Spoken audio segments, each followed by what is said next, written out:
ছোট লোকের মতো আমি পার্টিতে বসে খাবার খাবো? সুমনা, মেয়ে কি বললা? কেন কানে যায় নাই? যা শুনছো সেটাই বলছি। ও মা, তুমি যদি ওই পাটিতে বইয়া না খাইতে পারো, আমার ঘরে একটা চেয়ার আছে, অবশ্য পাওটা একটু ভাঙ্গা, তবে তুমি বইসা খাইতে পারবা, অসুবিধা হইব না। স্যার ডাইনা দেই। ভাঙা চেয়ারে বসে সুমনা খাবার খাবে? অসম্ভব। ছি ছি, এসব কি রান্না করছে? এর থেকে তো আমার বাসার কাজের বুয়ারা ভালো রান্না করে খায়। মাকে ভেবে অপমান না করলে হয় না? এটা কোনো রান্না হইলো? তুই খাবারটা খাবা না ঠিক আছে, সেই জন্য তুমি আমাদের রিজিকটা নষ্ট করবা? এই একটা ছোট লোকদের সমস্যা, কিছু বললে তাদের অপমান হয়ে যায়। যত সব ফালতু ন্যাকামি। মাথাটা ঠান্ডা করো, বুঝতে পারছি তুমি এগুলি খাইতে পারবা না। তুমি কও তুমি কি খাইবা, সাইফুল হোটেল থেকে আইনা দিই। ভাবি, মা তো ঠিকই বলছে, তুমি বড় লোক মানুষ, তোমার এইসব খাবার পছন্দ নাই হইতে পারে। তুমি কি খাবা বলো? ফ্রাইড রাইস আর চিকেন ফ্রাই। মা, সেটা তো মেলা দাম। আমি সারাদিনে যে ইনকাম করি তা দিয়ে তো এক প্লেট ফ্রাইড রাইসও হবে না। এই বাসি পচা গন্ধ খাবার তুমি কোথা থেকে এনেছো? ওই যে আমাকে 3 রাস্তার মোড়ে যে দোকানটা আছে না, সুন্দর করে ওই দোকান থেকে আনছি। আমার সামনে নিজে বানাই দিছে।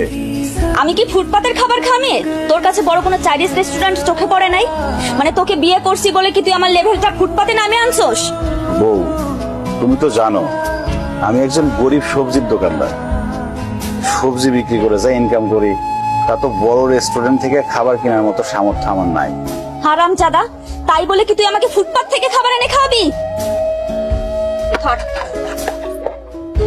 তোর খাবার তুই খা। তুই এরকম কষ্ট করে আর কতদিন পার করবি? তোর তো বউ সম্মানও দেন, আর যা মনে হইতেছে বউরে দেখে মনে হয় না বউ সংসার করবে। কি মনে হয় তোর তালাকে নিতে চাই। এখানে বালিশের পরিবর্তে ইটকে? আমি রাখছি যাতে তোমার মাথা ফেটে রক্ত বের হয়। মানে তুমি আমরা খুন করতে চাও? হ্যাঁ, করতে চাই, প্রয়োজন পড়লে তাই করব। আমার ডিভোর্স চাই। বউ, ডিভোর্স ছাড়া তুমি যা চাইবা তাই পাবা। প্রয়োজনে আমি প্রতিদিন অনেক বেশি পরিশ্রম করে তোমার জন্য চাইনিজ থেকে খাবার নিয়ে আসবো, ভালো ভালো খাবার নিয়ে আসবো। আমার না কোনো খাবার চাই না, আমার না তোমার থেকে ডিভোর্স চাই। কারণ তোমার মতো সবজি আলার সাথে না আমার যায় না। কি হলো, এরকম বজ্রপাত হয়ে যাওয়া মানুষের মতো চুপচাপ বসে আছো কেন? কি বলছি কানে যায় নাই?